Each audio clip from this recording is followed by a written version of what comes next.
So we have plenty of time. Okay, I want to welcome everyone to So You Want to Become a Consultant. We have Mike Salmon. He's a SCORE Boston volunteer. He does a handful of presentations for us, and we're very thankful to him for talking to us today about being a consultant.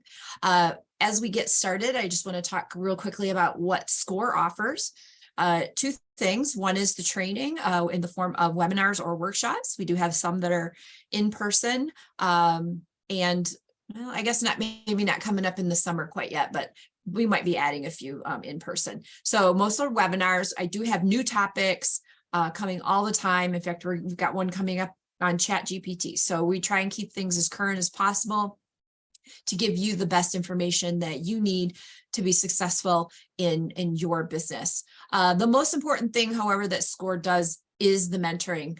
Our mentors are volunteers who that have a lot of experience and knowledge to share with those in the small business realm. They work with people that are in the process of trying to decide if small business is right for them. We're working with those that are in the planning phase, and we're working with those that are already in business. And those people will come to us for a variety of reasons as well. And we have mentors that covers pretty much every business topic you can imagine. SCORE is a national organization. So if we can't answer your question at the chapter or district level, we certainly will not hesitate to reach out to the national level to find that information for you. A beginning session will be a get to know you. They want to know what your goals are, what your challenges are, and they will help you formulate a plan to achieve those goals and overcome those challenges. Our mentors will also work in groups if needed, working together to achieve the end goal. I will post shortly in chat the link to the different chapters in our district, and I definitely encourage you to take a look at the website. You can get a mentor, you can find a listing of upcoming workshops and webinars, and you can also find just a plethora of information, different templates that you can download, blogs you can watch, short presentations, our previously recorded webinars as well on the Boston chapter. So definitely, I encourage you to definitely take a look at that. If you are considering a mentor and would like a mentor, a couple different ways to get there. One, and the simplest, is to just go to score.org, and in that beginning page, there's a little box to throw in your zip code, and they'll connect you to the chapter that's nearest you. Or you can put a note in chat, and I'll do my best to assist you from there as well. So we are going to use the Q&A tab. That will be for questions that you want asked to the presenter. We will answer questions that are pertinent to the information that's being presented at the time, but probably take most of the questions at the end. So I definitely encourage you to put those in there as we work through this presentation today. And everything else can go into chat. So I think that covers everything I need to cover. So Mike, I'm going to turn it over to you, and it's all yours. Okay, thanks very much, Teresa. So there were a couple of questions that I've answered. Will be done, I think, at about 1 o'clock. We don't have a lot of slides to go through, but there's a fair amount to discuss for each one. So I guess one of the questions is what interesting question is, what's the best thing about being a consultant? And to me, I was a consultant for about 30 years, and the best thing was an opportunity to learn all sorts of things about the organizations that I work for, mostly large companies, but some smaller ones as well. And the firm that I was with a small consulting firm that grew, but we did work in everything from cheese to booster rockets. So we'll talk a little bit about what your market is and whether it's vertical or horizontal and things of that sort. But if you really enjoy learning something new all the time, this is a great profession to be in. And of course, it gives you a certain amount of flexibility, and you can't quite make your own hours. Hopefully you'll have clients, and the clients will make your hours for you. But you do have more flexibility than you might if you were working for a larger, a more product-oriented business. Okay, so one question to think about for yourselves is, why do you want to become a consultant, and what does it mean to you? We're going to cover a little bit about that, and why do people and firms hire consultants? What good are we anyway? And we'll talk about market differentiation, focus, how to sell, how to market, some nuts and bolts stuff, writing a proposal, what to charge, really important topic, setting up a limited liability corporation, which is an important thing and a fairly simple thing to do, partnering and virtual firms, and then we'll wrap it all up. So this is from recent reports. All sorts of consultants, they do all sorts of things. Democratic consultants should stop working for corporate clients, says one opinion piece. Consultants to take care of plants. Well, I guess you could call yourself a consultant if you were taking care of plants in a big office building or something of that sort. With the change in work in the way people work, I'm not sure that there is anybody taking care of plants now. Pac-10 hires a consulting group to review football officiating, and that's a classic kind of a thing in consulting. Somebody to come in, look from outside, provide some expertise, presumably that they have, and an independent opinion. So why do you want to do this? Think about, what kind of consulting you want to do, and we'll go through this and give you some things to think about, so that perhaps they'll help you answer those questions. So who's good at this? If you have some expertise, or at least you're pretty good at it, that's something that you can, you need some kind of expertise, some kind of knowledge in order to provide something to a client that the client can't do for themselves. You have to be self-motivated, a self-starter. Nobody tells you what time to get up in the morning and be at work until you have a meeting with the client. And in order to get that work with the client, you need to be a self-starter. You have to be willing to market yourself. You have to have enough arrogance. It's a curious term, but you have to have enough arrogance, but not too much.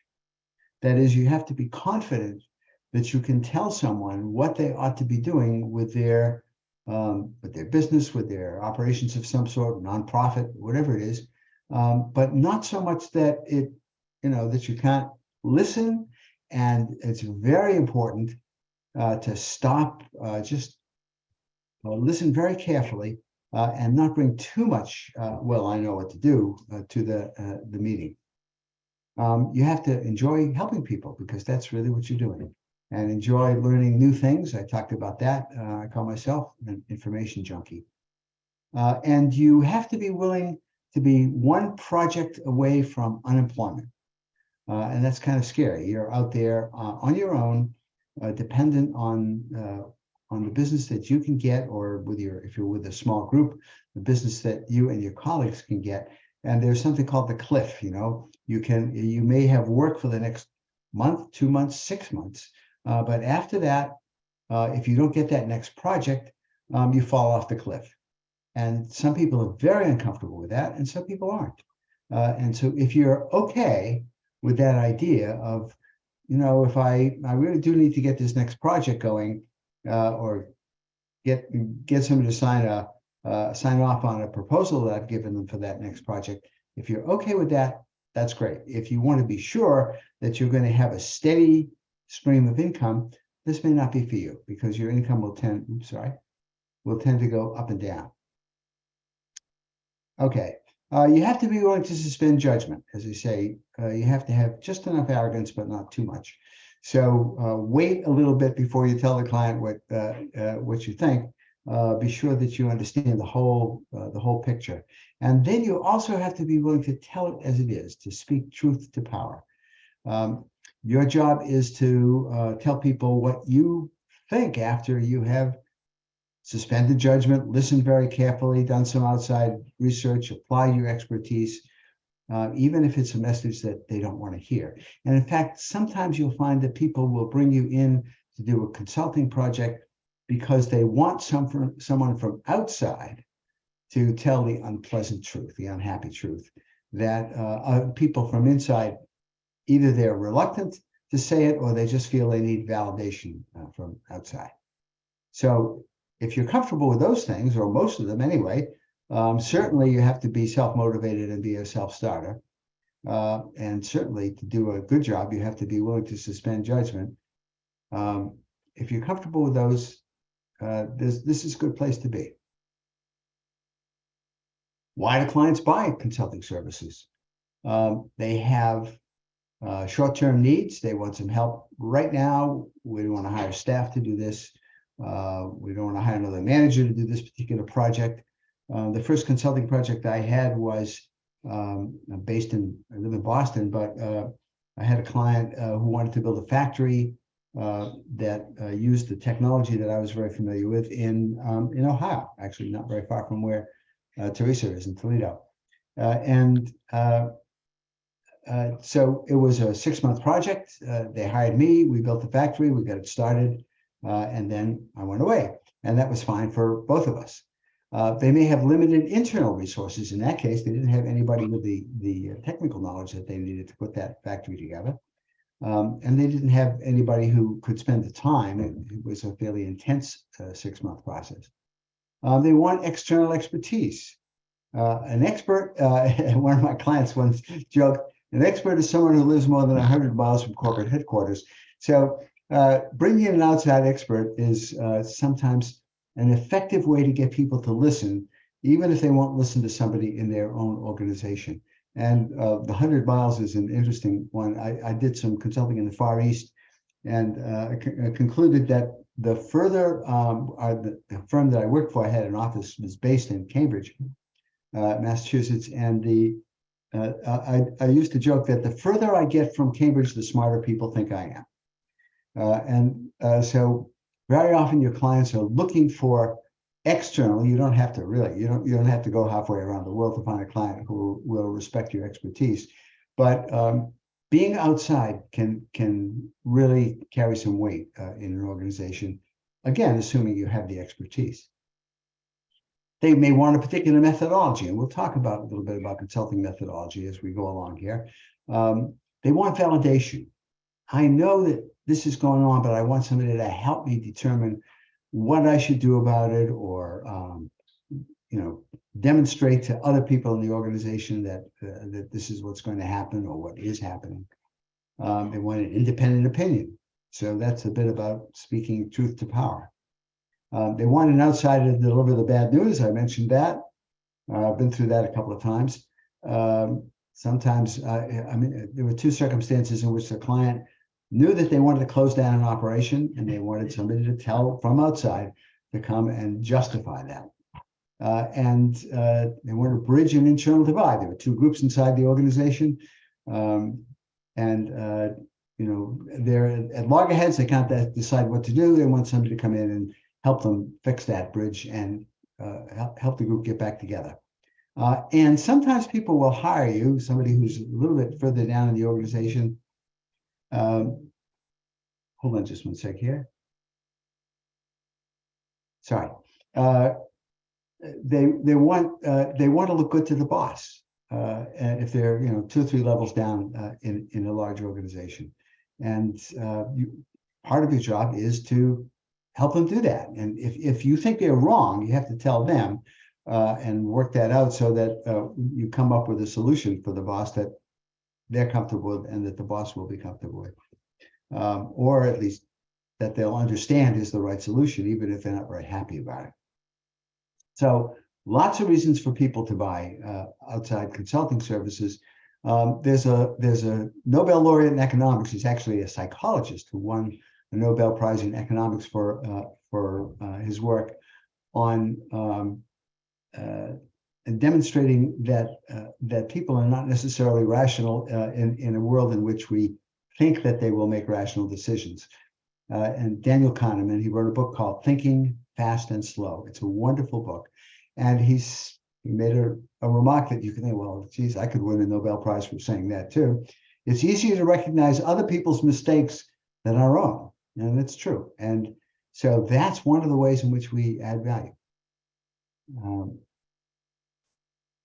Okay, So now let's talk about what we do and how to think about our market.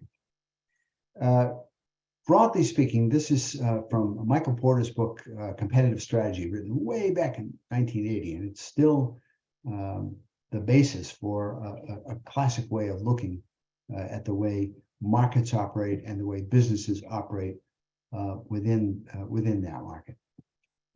So if you think about a marketplace where businesses are competing with each other, you tend to think that all of the action is, competitors operate only thinking about their competitors. But in fact, there are some outside factors that are really important in how people operate in that market. One of them is how easy is it to enter the market? So if you think about the consulting market, it's really easy to enter. I used to joke that a consultant is an unemployed person with a briefcase. And you can get into this business basically with very little capital. You obviously have to have some knowledge, or you should have some knowledge.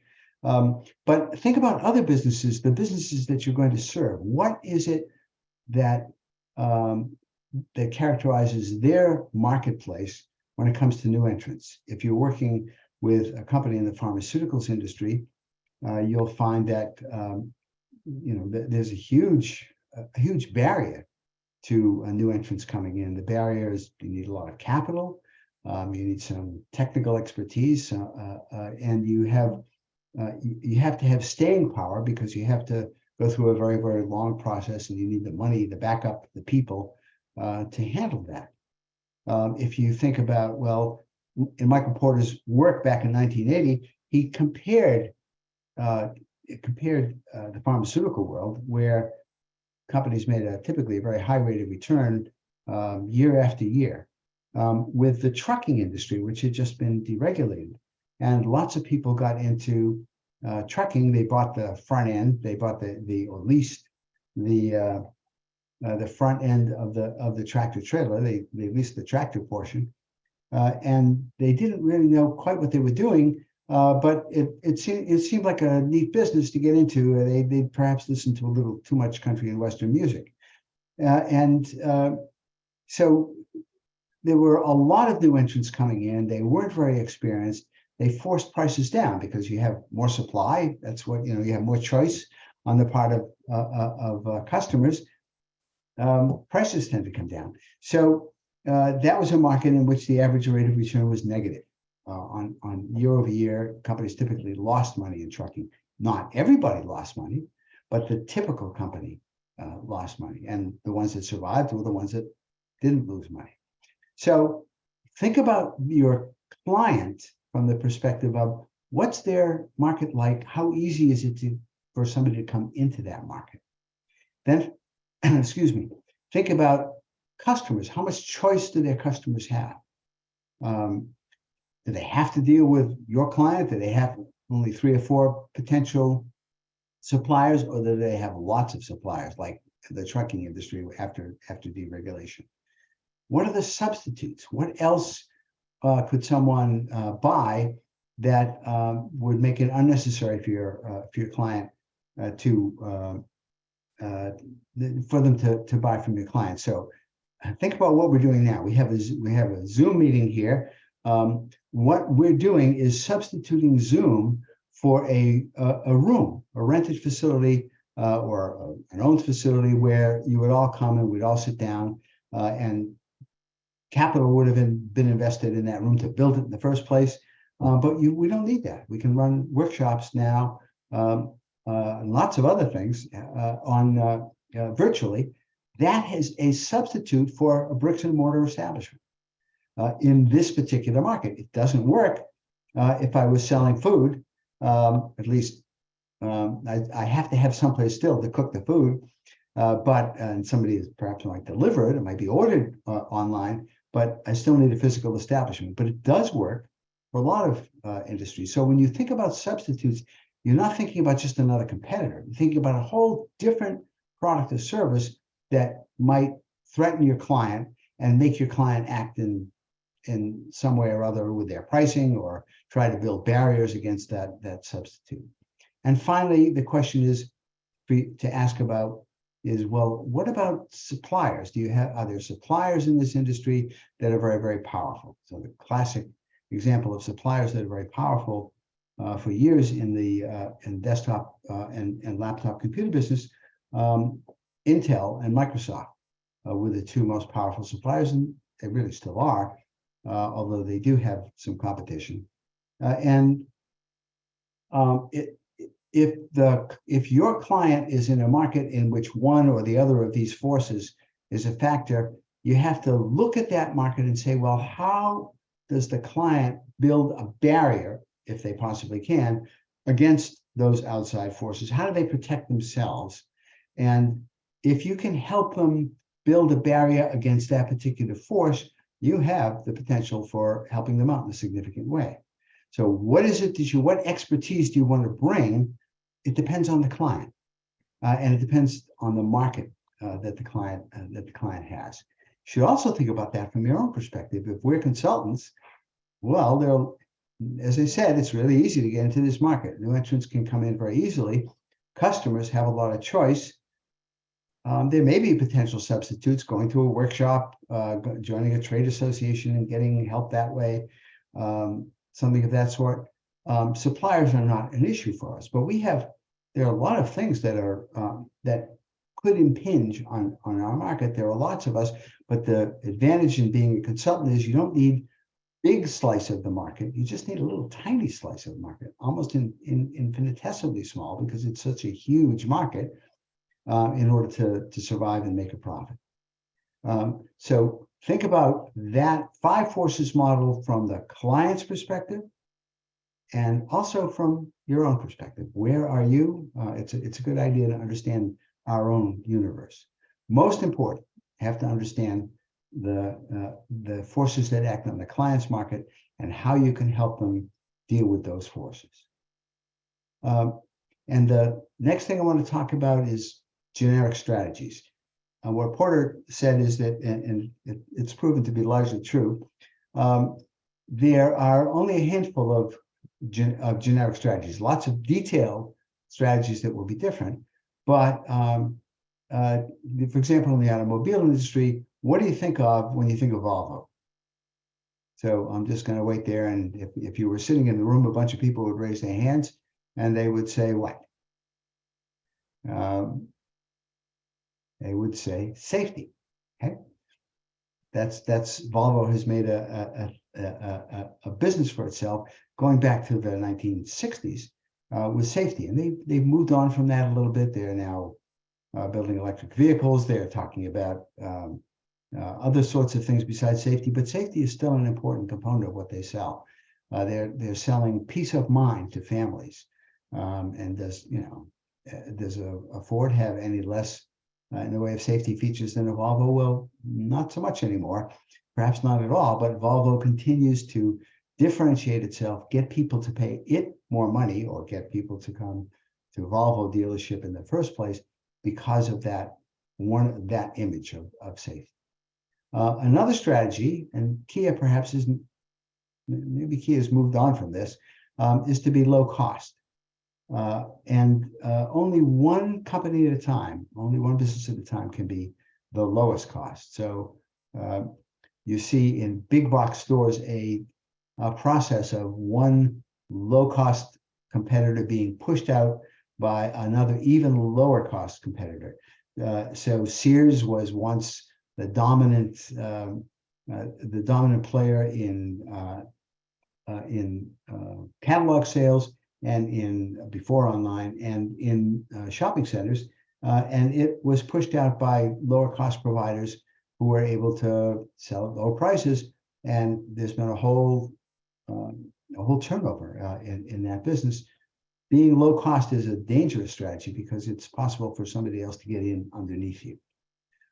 You as a consultant should not try to be low cost, and we'll talk about that later. But you want to think about what your client's strategy is for dealing with those factors that are involved in the 5 forces model. So how do they put up a barrier against new entrants or potential substitutes? Do they try to differentiate or be low cost, or do they have some focus on a particular market segment? Porsche tends to focus on very high-end vehicles with a very sporty handling characteristic. You don't find very, very softly suspended cars with a Porsche label on them. And Smart focused on urban cars. And so think about, you need to think about your own strategy. You're probably going to have a focus strategy, but think particularly about what your client is doing. Okay, so that's probably the first semester of an MBA course to get much more deeply into this, and can be very, very useful to take that MBA course and get more deeply into it. But that's a quick view. You might want to pick up a copy. I'm sure it's in your local library of competitive strategy, and read about that 5 forces model. And again, think about your potential clients. Who are you going after, and what does their market look like? Okay, let's stop for just a second here and take a look at Q&A, if that's okay. Should you spend time to charge for time spent learning about the company at the beginning of the engagement? Yes. You don't charge for writing a proposal. That's on you. But once you start, absolutely. All of your time is billable. If you're a sole proprietor, independent contract consultant, does it make sense to widely market or focus on cold calling specific companies that you're really interested in? So cold calling, not so much, but we'll talk about how to market yourself. And what do you recommend is the key steps for a consultant to protect themselves so the IRS doesn't later view them as a W-2 employee of the client? You provide your own. The IRS has a whole long list of characteristics that they use to judge whether or not somebody is a W-2 employee. But generally speaking, if you're making your own hours, you present a proposal to a client, you have your own tools, you have your own expertise, you're clearly an outsider, then you won't run into difficulty with that. So during a recession, does the demand for consultants usually increase or decrease? Well, for some, yes. That's not a good answer, is it? Well, but it's the truth. For some kinds of consultants, it decreases, and for some kind, it increases. And we'll talk a little bit about which businesses go which way as a little bit longer. When you end a client project, what's the recommendation as to how often you check in with them? Get new consulting projects. Depends a little bit on the project, but keep in touch. Every 2 months, every 3 months or so, give them a call, send them a newsletter or something of that sort on a monthly basis. Try to engage them in a continuing discussion about the business. Any of those things will work. What do you need to, if their focus will be small business and the creative industry? That's an interesting one. Well, obviously you have to know something about the creative industries. That you have to have perhaps some experience would be very helpful, and the ability to put yourselves in the heads of that client.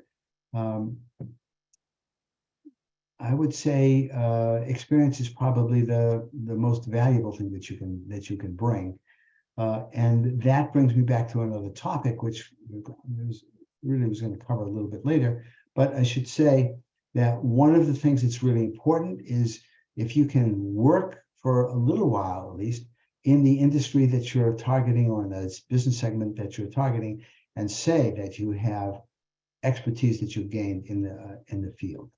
It's a good selling point. As you get into this more deeply, you'll be able to build a list of clients that you've served and projects that you've done that will demonstrate that expertise. But one thing I want to give you a little bit of advance on is you don't necessarily have to be in a specific market or industry in order to be a consultant. There are consultants who have so-called horizontal skills, and we'll talk about that in just a second. And there we are. So a vertical segment is focused on an industry or a market, the biopharma drug testing business, brewing, real estate management, you name it, the specific industry, you have expertise in an area, and you do consulting aimed at businesses in that segment. And so answering that last question, you bring that expertise to those businesses, and you don't go outside them. If you're consulting to a brewing company, you're probably not going to get a client or even be interested in a client in real estate management.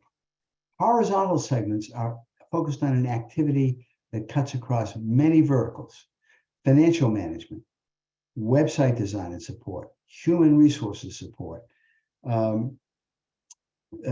There are consultants I did some work one time with as a partner with a consultant who was a marketing consultant, manufacturing marketing consultant, and I was the manufacturing side, and he was the marketing side of a project that we did for a client. And that's what. So he served a great many industries with his marketing expertise. That's a horizontal segment. So think about what you're doing. What do you have a specific industry that you're really deep in or really interested in, and you want to stay there, or do you have something that will appeal to companies all across an industry? Obviously, if you have a great deal of experience in, let's say, some segment of the biopharma industry or drug testing, that's where you want to stick. And you've gotten that expertise. That's kind of your capital, your working capital. So you wouldn't try to go horizontal, but if you have one of these horizontal sets of skills, that's a way to get a range of clients across all segments, and it actually can be a very broad and very, very interesting marketplace to be. So competing with the big guys, I presume that all of us here are, my goodness, we have 71 participants. That's great. Competing with the big guys, advice from 1993. Now, this is a cartoon that was in the New Yorker magazine, one dog saying to another, on the internet, nobody knows you're a dog.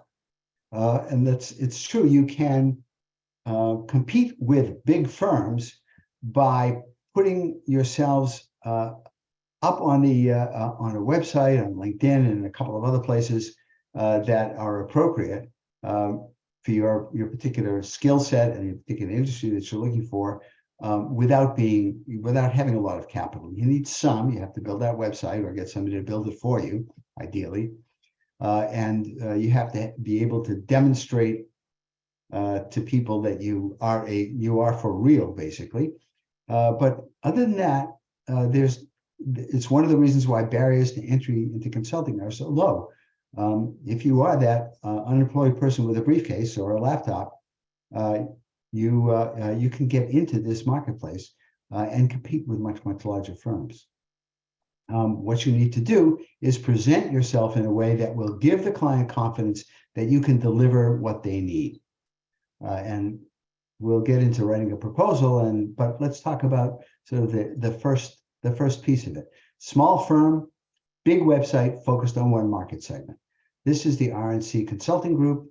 Their focus is on regulatory affairs, helping clients develop a regulatory strategy that supports their objectives. What are we trying to? How do we want to manage our work with the FDA and regulatory compliance and quality? How do we conform to FDA requirements? So those are two pieces of what they do, and that's all they do. They don't work for brewing companies or for real estate management. This is a vertically focused small firm, and if you go to their website, you'll find that there are actually two principals in this firm, and they don't say very much about anybody else. And they probably provide services by bringing in their own consultants. That is, they contract with somebody to do a large project. But small firm, good looking website, at least in my opinion, because you click across all of these things and you can go online and find these people. And you can see what they put together. And by the way, one of the really good ways to get a sense of what kind of website you want to build is to look at other consulting firms and see what they put up. And you don't have to have the same sort of website as Deloitte does, but you do need something like this that demonstrates that you have you know the industry, you know what the needs are in the industry, or you know financial management and what the needs are in financial management, and demonstrate that through this sort of billboard. Here's another one. You want a professional design. You don't want to do, this is why I say you want somebody else to help you with it, unless you're really good at graphics and website design. So this is a small firm. It's based in Cambridge, and they offer competitive strategy consulting. They help companies figure out what competitors are doing, and the tabs will be, well, here are the services that we provide. Here are the industries, and this is an example of a horizontal firm. So they will do this for industries across the board, and the who we are part will show their team and so forth. And again, just like with RNC, there are only 2 people on that team. They don't need to be 50 people. It does help if you have some people that you know that you can bring into a project to get their pictures, and we'll take a look at that in a second, their bios and so forth up, and present a virtual team. They don't have to be employees, they don't have to be partners, but it does help to sort of broaden the base that you have by having some people that you can put up on your website, even if they don't get a paycheck from you all the time. So the website, so the rules about a website, classy, not brassy. IntelligentDecisionPartners.com is one. We're going to send this out, and you can go and take a look at these websites. They have a blog, they have a commentary and list that links to other sites. They show their resources and team with headshots. This is regulatoryclinical.com, our team. They have testimonials. They've done some work on search engine optimization, but they've gone beyond that and looked at, it's really getting more deeply into search engine optimization, to make sure that their website gets some traffic. You need typically you'll need some outside help to be able to do that, and link your website to other websites so that people will find you. Ideally, you want to, if you can develop enough of an expertise in a narrow, very specific area, you can get a pretty good placement on Google when people are searching for a particular expertise. But even more useful if you write a blog, or you get a newspaper article or a magazine article about you, something of that sort. That tends to build the ability of your website to pop up in a listing. Social media, LinkedIn is really valuable. Maybe Facebook. Beyond that, professional consulting doesn't go much, really into other kinds of other social media platforms, unless it's aimed at consumers. And we're talking, I think, mostly here about people, those of you who are going to service businesses as opposed to consumers, because it's businesses that will pay the price for a consultant. And then associations, organizations of potential clients and potential referral sources. There are industry associations. Every industry has its own association. There are associations related to your own expertise. Something called the Institute of Management Consultants is a pretty good one. That is made up of people like us, solo consultants and small groups. There are industry standards groups, the IEEE, and that's true again in a great many industries. There will be a standards group. In almost every industry, there'll be an industry association. So those are great places to try to find a platform to speak. If you know that they have local chapters and you get an opportunity to speak there, or ask for an opportunity to speak there and bring your expertise. When you stand up on that platform, you are the expert, and people will come to you afterwards. And it's a way of marketing yourself in a soft way. So earlier on, somebody asked about cold calls. Cold calls aren't a great way to sell consulting services. You really want to sell, a warm call. If you know somebody, that's great. Okay, but a cold call, that's a long, hard row to hoe. When I first got into consulting, I worked with a guy who had a small firm in Boston, and he hired someone to make appointments for him to visit large corporate clients, and they were doing cold calls for him, and he would go trooping around the countryside, and he spent something like $600,000 doing this and really got almost nothing back for it. Cold is tough. It's much better to put yourself out in front of potential clients and get them to come to you, or get them to come to your website and pick them up from there. Second half, give your industry knowledge away for free. Okay, so on your website, offer to speak where potential clients gather at, for example, the IEEE conferences, or at industry conferences, including local and regional. You don't need to go to the national conference. The local and regional ones are a great place to start. And from there, you may be able to get an invitation to a national one, but the local chapters are typically looking for content. Chambers of commerce, if your market is local businesses. Economic development conferences run by state agencies. Local workshops, run local workshops. Never give project work away for free. Give industry knowledge away. Run a free workshop on, let's go back to brewing, because that was one of the things on our list, on what it takes in terms of setting up the equipment that you need to do craft brewing. But don't give project work away. If somebody wants you to help them set up the operation, or help them figure out why they have too much beer that doesn't fit their what they're looking for, that's project work. You don't give that away. And then you give the industry knowledge away, you sell your proprietary knowledge. And workshops and webinars for a fee. In person has the best potential return, but it requires taking a risk, and it requires an email list and so forth. You have to have a place that a hotel, conference room, or something of that sort. And it's more difficult to get people to come to those than it used to be, although there are still people offering in person. We're back sort of from COVID, and looking for a chance to get away from the office, or away from their computers at home if they're no longer in the office. So you have to take a risk. You have to promise the hotel X number of meals and so forth. But you can charge quite a bit. The firm that I used to work for had a series of workshops that ran for a week, and we used to charge $1,000 to $1,200 a day. And if we got 20 people in the room, that meant that we had $20,000 a day of revenue. So at the end of a week, we had potentially $100,000 with which to pay the cost of the rooms and so forth.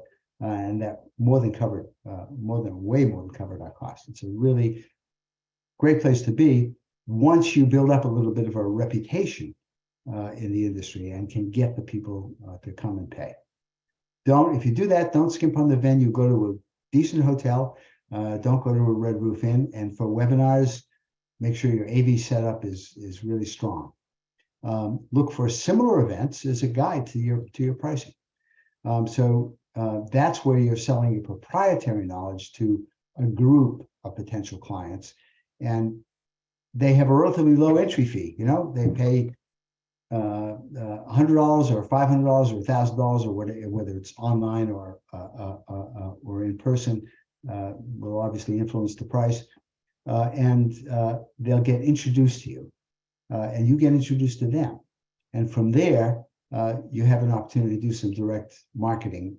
That's not a cold call. That's a warm call. Okay.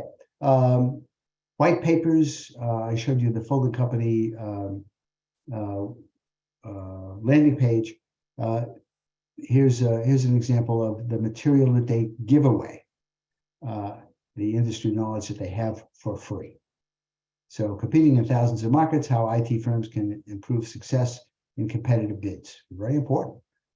Firms are out there trying to figure out how to beat the other guy. What, do I have to be the low bidder or can I be the best bidder? So this is, there's a contact here and there's a download for the white paper, and you have to, you pick up the contact form below so that you get the name and contact information from the person who's downloaded the white paper. Maybe 1 in 10 of these will turn into something interesting of the people who come and download that white paper, but that's better than calling on 100 firms and getting nowhere. So this is another aspect to marketing, where you're giving away some industry knowledge in order to get the client to engage you to provide the proprietary knowledge that you have. So hold on, let's just take another look at the Q&A here and see where we are. Are there times when you'd recommend doing any work for free? An option to try? No. Okay, so I've said that. Even if it's a highly competitive situation, the client doesn't know you well, it's a terrible mistake. The client will never pay you full fare. That's where I say give away the industry knowledge. You put stuff in your proposal that explains what you know and where you're from, where you've got your background, and explains, and we'll talk about proposals, and explains what you understand of their problem and their issue. That's it. Okay, don't do any work for free. If you're hired by somebody who's lower, has a less authority in the company, what are the suggestions for networking within the company? So one of the things is, one of the keys is, when you complete the project, deliver it to that person, but set it up so that the person that they report to, or the people that they report to, are in the room as well. And you can say that specifically. You can say, I'd like to, you don't have to make it a condition, but you say, I'd love to deliver this to you, and can you get, your supervisor, your boss, whatever it is, the COO, get somebody else in the room who's a level up. That's probably best. And of course, there's another way to do it while you're doing the project. Interviewing those people. So if you say to your client, if you can package in some interviewing of people inside the company, which most likely you will do, you may have a chance to interview the people at the next level up, and that gives you an introduction to them. How much insurance is needed? We'll talk about insurance in just a couple of minutes. What if your strategy is based more on word of mouth or your network? What do you need on your website? When you still need word of mouth word of mouth works when you have a client who refers you to another client and so forth. It gets handed on one after you get handed on one after the other. So just the same, if I was in managing a company and somebody said, hey, you really ought to bring in so-and-so, I would want to go and look at their website, learn a little bit about them, perhaps before I call them. And maybe that's just me, but I think most people would do that. So you still want that website. Really, there's not much difference between that and between what you need there and what I've been saying. It's a website that shows that you're a professional, that you have some industry expertise, and a little bit about what you've done. And if you possibly can, if you have some other clients who will that you've done some work for, put up some summaries of the projects that you've done. How does a consultant create proprietary knowledge? What is proprietary knowledge? And examples. Okay, so I am. Let's go back to one of the examples. I'm a scientist. I'm a PhD in some aspect of one of the biosciences. And so I have some specific expertise, that I can bring that to a company and go to work for them, or I can seek to become a consultant in the biopharma industry and sell my expertise in that way. What have you gone to school to learn? What have you done in your work career? What companies have you worked for, and what kinds of expertise did you acquire when you were there? So think about your talents, it's when I say proprietary knowledge and expertise, it's not something that only you know. Well, it can be sometimes, but it's industry. It's knowledge that is valuable enough for somebody to pay you to provide it to them, and obviously knowledge that they don't have. Is it more beneficial to niche down to a particular type of consulting, for example, only marketing, or offer many types? I think that's an interesting question. We talked about vertical and horizontal, but we didn't talk about sort of what you offer on that. So if you're offering marketing to a particular industry segment, that's really pretty narrow. If you're offering marketing across the board, that's horizontal. Well, if you're offering it to a particular industry, it's vertical. But I would say that you should focus on marketing and related, because the chances are that you don't have the expertise, or can't convince somebody that you have the expertise to do marketing and HR consulting. Those are two kind of different things. Focus. Remember that way back when we were looking at Porter's 5 forces and at this thing back here. Focus, I said, was typically what we do in consulting. That's what you should be doing. Do you recommend listing the client on your certificate of insurance? Sometimes clients require that. If the client requires it, then yeah, you need to do it. It just goes to the insurance company. It doesn't go to anybody else except for the client to demonstrate that you've got them covered. And that only lasts for the period of the work that you're doing for them. So I'm not quite sure what go ahead, Teresa, go ahead. Yep. Does he have an email address? Are you talking about me, or I do at the beginning? I showed it, but it's michael.sandman@scorevolunteer.org. And will the recording? When will this recording be available? Teresa, you want to type up an answer for that? Yeah, I put it in chat earlier. I'll resubmit that in a minute. All right.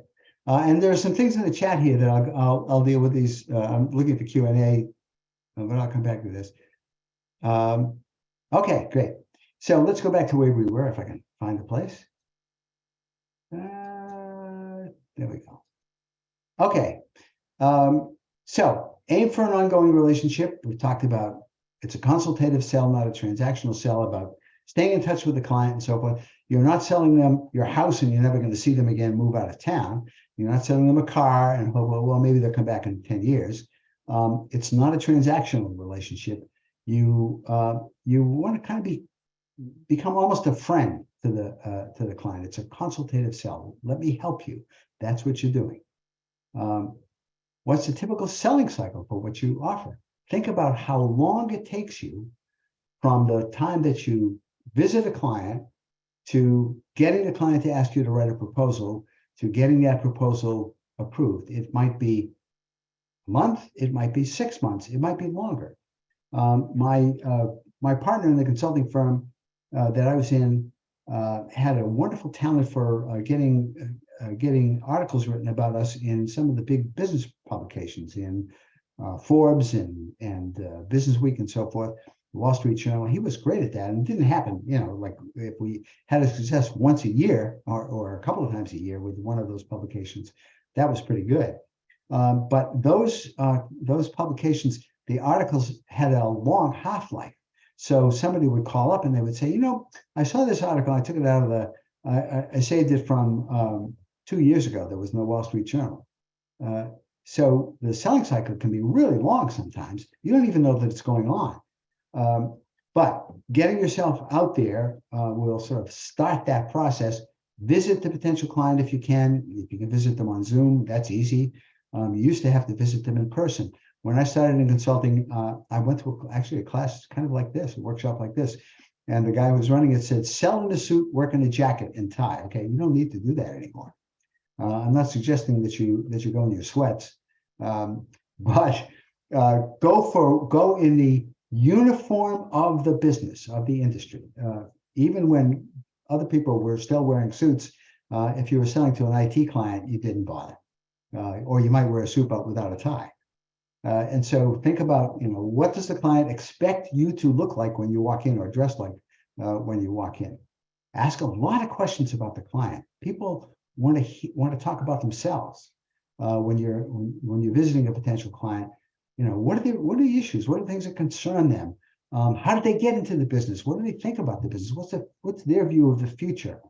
If you can possibly visit the client's place of business and take a tour, that's fabulous, because first of all, you'll learn a huge amount about the client, and secondly, they'll learn about you and your expertise, and you'll be able to demonstrate your expertise from the questions that you ask, and figure out what it would take to make the client look good, and then write a proposal that speaks to the client's needs. And this is another really important piece of this.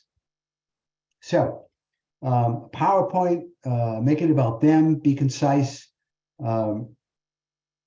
The table of contents of the proposal, the first one is not about you. It's not my expertise, it's about the client. Here's what I understand your problem is. Use industry jargon, but use it carefully. What are you going to do for them? The scope of work, that's next. Where and how will you do that? Will you visit them? Will you get on a plane and go somewhere? Will you be on site in their facilities? Will you, when will you report to them and so forth? What do you need from them in order to do the work? Do you need to interview 16 people inside of their operation? Well, that needs to go in the methodology. And you want to make sure that it's in the proposal, because if you need to talk to those 15 or 16 people, you really do have to make sure the client understands that right from the beginning. What will they get after you're done? PowerPoint presentation, a written report, software that works, factory, in the case of my first project, financial projection, healthy philodendron from the people who are taking care of plants. What are they going to get when you're done? Okay? And those deliverables obviously should link back to your understanding of their needs. How long will it take? What will it cost the client? Their project expenses, including travel, that you're going to bill back to them. And then there's an appendix. This is where you talk about yourself. Here's where you talk about yourself and the key members of your team, abstracts of prior work, paragraph about previous projects you've done that are relevant. If you're getting into this right from the beginning and you don't have projects, if you worked for somebody, a corporation, another business, a consulting firm, and you've done some work, you can create a paragraph about that work that basically gives you some credibility. And terms and conditions, when you expect to be paid, how many days from the date of invoice do you expect an initial payment up front, and so forth, and then you limit your liability, and if there's any kind of confidentiality that's required, put that in there. There's some boilerplate stuff that you can easily put together, or actually find on the internet, about terms and conditions and confidentiality. But the most important thing is start with that. Here's what we understand your problem is, or your needs are, and here's what we're going to do to help you. And again, don't put yourself at the beginning about your expertise. That comes at the end. You demonstrate your understanding and your expertise to a large extent by saying to the client, well, okay, here's what we're going to do to fix it, or here's what we're going to do. This is what we're going to give you in response to what you explained you're looking for. It's about them, not about you. I've already said that, but and I realize that Dilbert is no longer, he's kind of persona non grata in the world, but this is just too good. So the consultant from Booz McKinney, you can fill in the name of that work firm, he's talking about, all I do is travel, work, and eat unhealthy food. I'm a total failure managing my own life. People hire me for business advice. I haven't slept since October. And Gilbert's comment is, I was told there'd be PowerPoint slides. You know, what about me? I'm the client. The client doesn't want to hear about you. They just want results. How much do I charge? Probably more than you think. Okay, so you have to think about, well, what do I need if I'm going to go into this in order to do it full time? What do I need to pay the bills at home? If your gross revenue target is, let's pick a number, $100,000, and you expect to have 1,000 hours of billable time in the course of a year, and that's pretty good. You will going to work a lot more than 1,000 hours, but a lot of the time is going to be marketing. About half the time you'll be marketing, not working on a project. And you'll have expenses that you don't have as somebody's employee. 25 or 30% of your revenue, you're going to pay Social Security taxes on your own. You're going to pay medical insurance and so forth. So in order to make that $100,000, you have to sell, not typically by the hour, but by the day, at $800 a day for your services. And to some people, that sounds like a lot, you know, $1,400, $2,000. But what's your target and how many billable hours you're going to have? When you get started, you're not going to have 1,000 billable hours. How are you going to fill in? Do you have a savings account, some money in the bank? Are you doing this part-time? There's a ramp up to every business. It doesn't matter what the business is. You're not going to take off bang like that. There's always a selling cycle. So remember that and think about the billable hours that you're going to have in the short term and what you need for cash in order to put food on the table in the meantime. So you calculate your fee by the hour or preferably by the day. Sometimes a client will want a flat fee for the project. We'll talk about how to get that. And you never cut your rate to get the client's business. The client says, can you reduce the rate for this first project? You'll never get your real rate after that. I promise you. It's a really bad thing to do. Doing the project typically takes 60 to 70% of the project hours. So if it's going to take you 40 hours to do the work, the total project will take you more than 40 hours. It'll take 55, 65 hours. And travel may add to that. So here are some things that you have to do. You have to review the scope with the client, think about how long that's going to take. And we talked about that. Is that time billable? Yes, that's on the clock. Once you get the project signed off, the proposal's accepted, then they start paying. You have to execute. You do some initial research. You have perhaps interviews with the client. You may go to an industry conference. You're doing some project-related travel. All of those things add up. And then there's that administrative time. You're going to have to write that report. You're going to have to justify your time to the client if you're billing them on a completion hours completed basis. There's some admin stuff here. So again, your project will take 60 to 70% of the project hours. That's one of the reasons why, let's go back to the billing here. That's one of the reasons why you have to charge at this level, okay? Because some of that time is going to be, well, you have to charge at this level in order to do the marketing, but you also have to work out the hours at this rate in order to cover that administrative time and the other stuff. There's always other stuff. You don't have to have a whole team of people. You can create a virtual team. You have a personal network or in the professional associations that you join. You get to meet people. Professional associations are great because you go to meetings, even if you're not speaking, you go to the meeting, you get you talk to people, you make some acquaintances. You may have some anyway, or think so. If you have a virtual team, this is the breakdown that's sort of typical it's not set in stone, negotiable, but the person who brings the client in the first place, even if they don't do any work, okay, bring you the client, they're entitled to 20%. 15, okay, 25, it's kind of high. The people who do the work project hours are entitled to 60% of the total fee. The project management, and there is management when you're working with a virtual team, who's doing what, how is it going? Somebody over here needs to be pushed a little bit to get going a little faster. They're entitled to, whoever that is entitled to 10% of the project fee, and report writing is worth about 10%. Again, not set in stone, but this is a rough guide to how you would work with people if you have 2, 3, 4 people or more on a team. And you have to agree on this in advance, okay? Get it down on paper, well, not on paper, get it down digitally in an email, however you want to do it. But get it done in advance so that everybody knows where they are. And by the way, people need to keep track of their hours.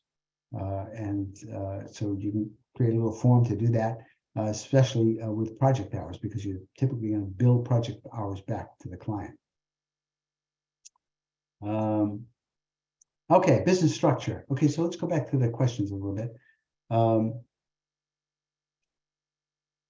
Timesheets to the clients. Yeah, some clients want that, and that's fine. And you send the client, you send the invoice with the timesheet. Okay, you don't want to get wiggle room here. Yeah, that's your proof. That's the backup for your invoice. If you've ever gotten a bill from an attorney, the attorney lists the hours that they've spent for you in typically 1/10 of an hour increments. And the price for each one of the various tasks that they did, and they add it up, and that's your bill. So those two things are put together in the invoice, the backup for the invoice. Do you charge differently for profit versus nonprofit or small businesses? Yeah, so your time is worth what it's worth, okay? And you have to make a decision about whether you're going to cut that for nonprofits.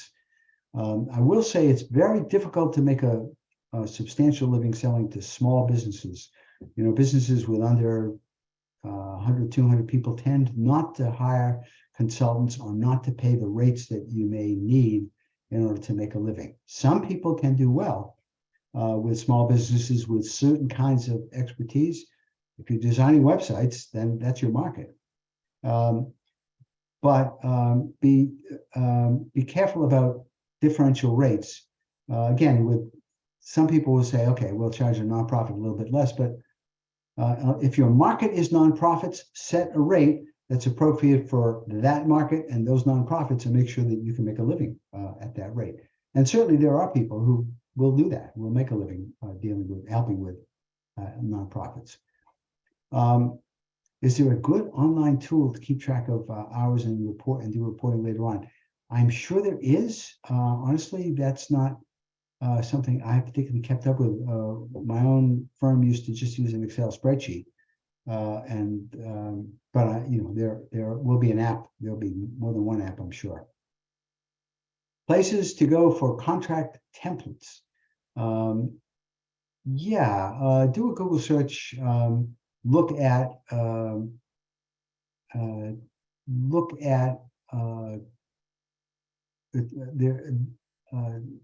templates that I'm trying to think of. Actually had a template that I picked up online one time. That's a Google search kind of thing. One thing you can do, by the way, I should mention that you can get help for that kind of thing. If you don't have, if you're not comfortable or don't feel like you have enough expertise, go down to the Boston Public Library. Has a business, what's called the Kirstein Business Branch. It used to be a separate building.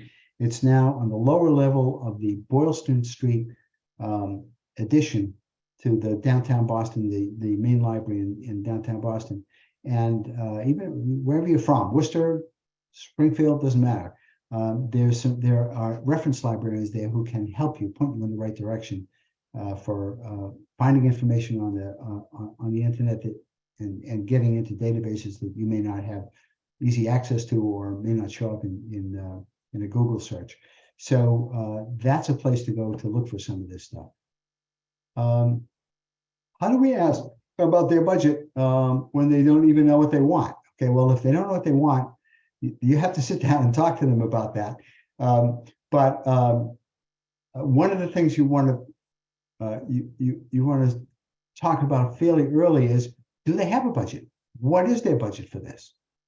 And so you really want to ask that even before you want to ascertain that even before you you talk about what their needs are, because if you have to fit the scope of the project, how much you're willing to do to what the client is able to pay. So we did some work for a very large company. Several years ago, we had a client who was great. He had access to a pretty substantial budget. And we did maybe $100,000 project. And this goes back a long time ago when $100,000 was a more substantial project than it is now. And then he moved to a smaller organization and he asked us for a proposal. And we came back with a proposal, and I think it was $50,000 or $60,000 worth of work. And he said, well, I haven't got the budget for that. What can you cut out of this?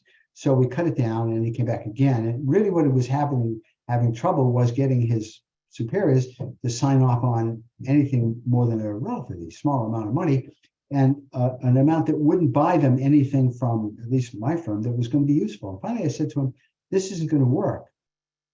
You've got to, there's a certain minimum that you need in order to do this, for me to do a decent job for you. And so, unfortunately, we didn't do that work for him. You have to be willing to say that to a client sometimes, but certainly ask them, they may not tell you the exact amount of their budget, but they'll tell you, yeah, they do have a budget, or, the budget is between X and Y. Don't hesitate to ask that question. That's not a bad question to ask. Setting up an LLC, we're going to talk about that right now. Is it necessary to have an LLC? Yes. Underline in bold. During a project, do you set up a periodic touch base calls? Yeah. I'll come back to that in a minute. Okay, LLC. Set up a limited liability company. It protects your personal assets. Larger clients very often want to do business with a business, so they don't want to do business with the sole proprietorship. They're not comfortable. And you can look like you're more substantial. Remember the dog on the internet? You look like you're a bunch of dogs or a bunch of people, as opposed to just a sole proprietor. That's important. And you don't have to, you can be, my name is Michael Sandman. I had Michael Sandman LLC. That was it. Okay. You don't have to have an elaborate name. You can have one if you want, but okay, you don't need it.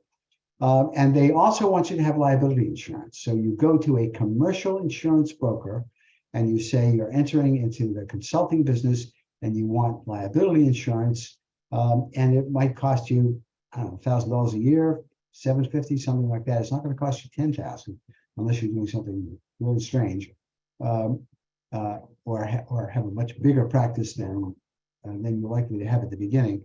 So they want you to have liability insurance, and you may have to provide them with a certificate that shows you have X amount of liability insurance.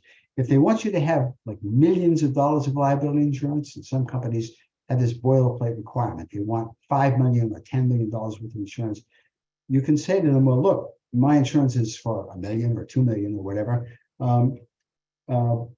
If you want me to get an additional coverage just for this project, I will bill that back in the project.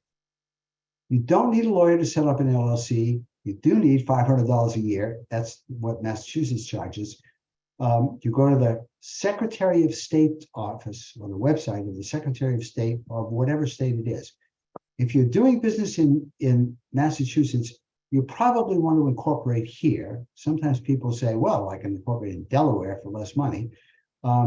It's not actually that much less money. And then under Massachusetts law, if you're doing business here, registered in another state, you are a quote foreign corporation.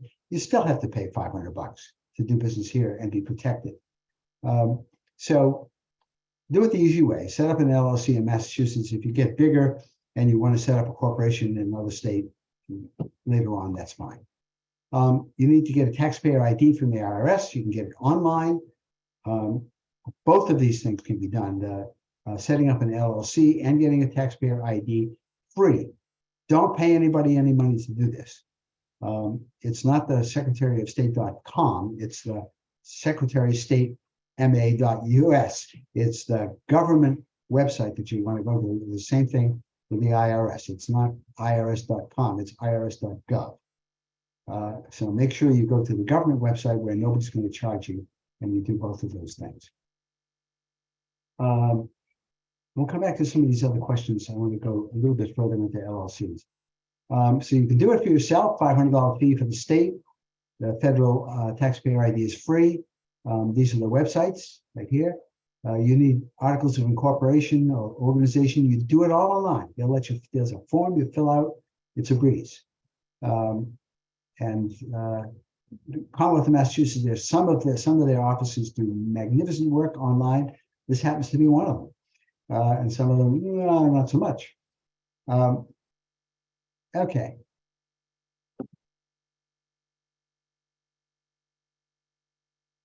Next thing, business structure, LLCs, set up a checking account in the name of your business after you register with the state and the IRS.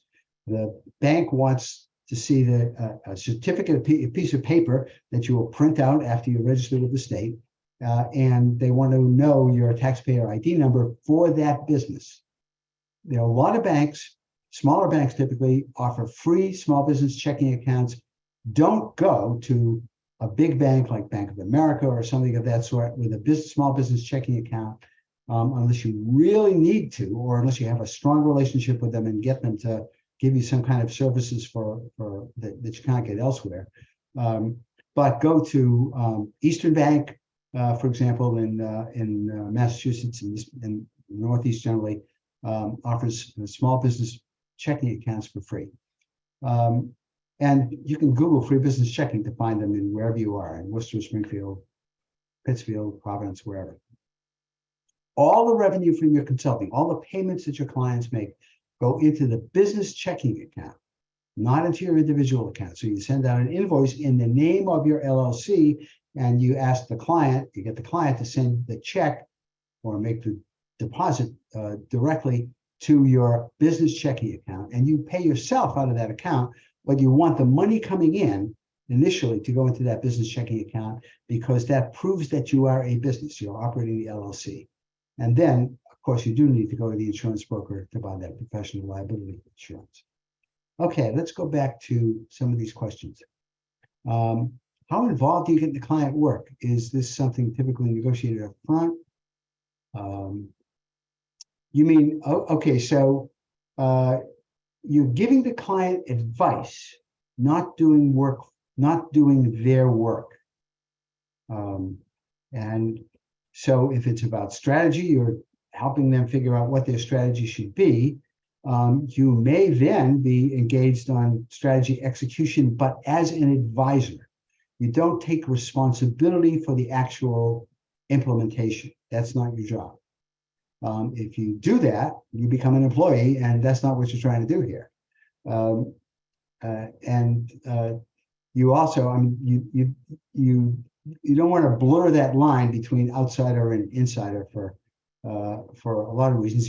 First of all, you want them to be able to carry on after you. If they're going to hire you to do the work on a long-term basis, then let them hire you. Then you're no longer a consultant. That's fine. Some people will use consulting as a way to get a job. That's perfectly fine.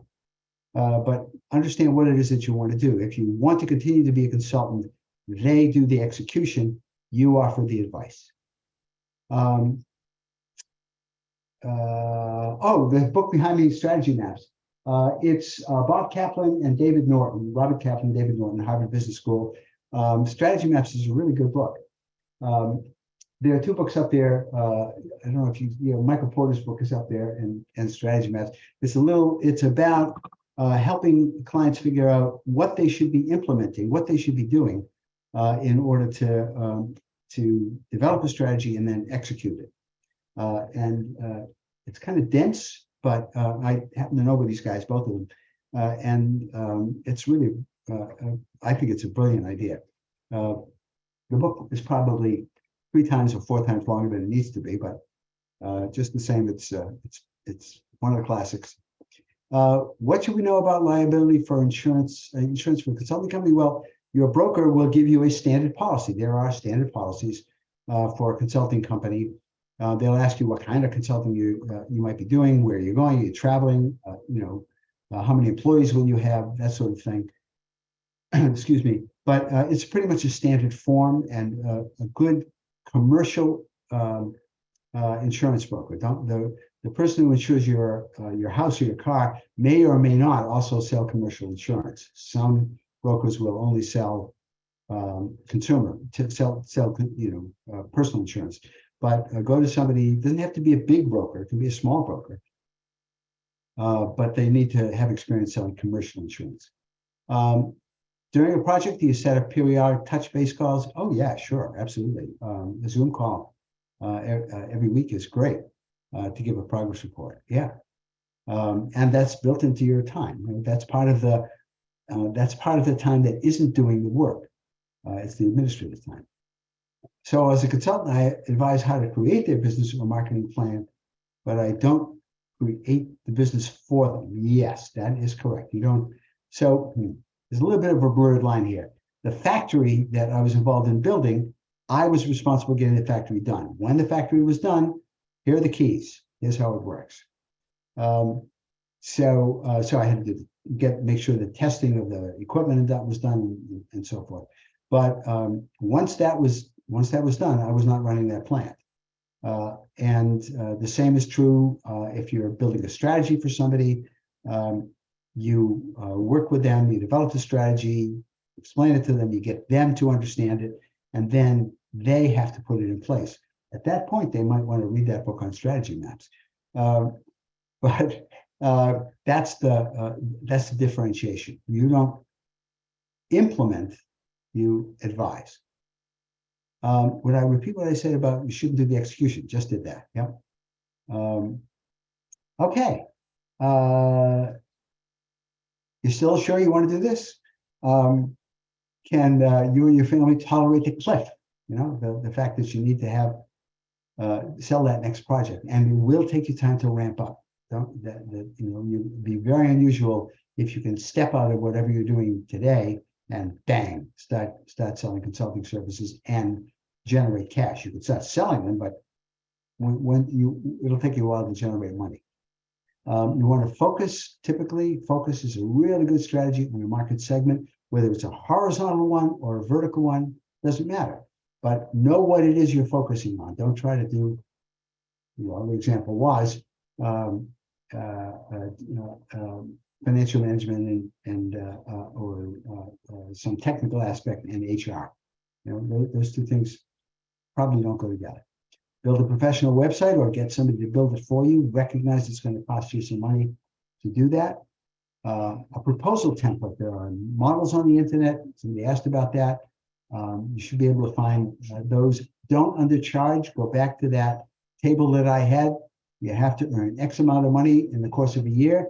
I'm going to work X number of billable hours this first year and more later. So, what do I need? What do I need to charge? And then you say to yourself, well, does my market support that? If you need to charge $10,000 a day, you're probably not going to be able to get that.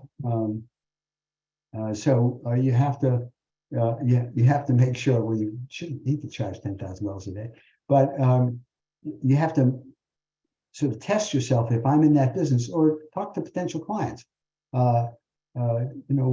Is this, do you consider these fees to be reasonable? Go to the trade associations.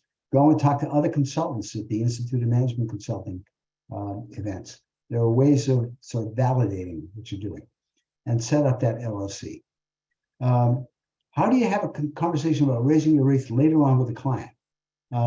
So once you start a project, if there's a rate that you're building in the closet, it's built into the proposal, that's the rate. The next project you do, if you feel like you need to raise your rates for some reason, build that into the proposal. And yeah, sure, rates go up over time. I think we were on the first time out. I think I was getting billed out at a couple $100 an hour or something like that, and by the time we were done, it was double that. As over a period of years, the rates went up. Yes, you can raise rates, but within the project, it's a fixed, the rate is fixed. Okay, any other questions? We should go back to, okay, so Teresa's mentioned the Boston Public Library, the Business Center, great. What else have we got here? Yeah, I don't think there is anything else in chat. Okay, super, So, all right, yeah. and we're all set. Okay, so ask yourselves, well, do I really want to do this? And thank you all very much. Thank you, Mike. Thank you, everyone, for joining us. Thank you. Bye-bye.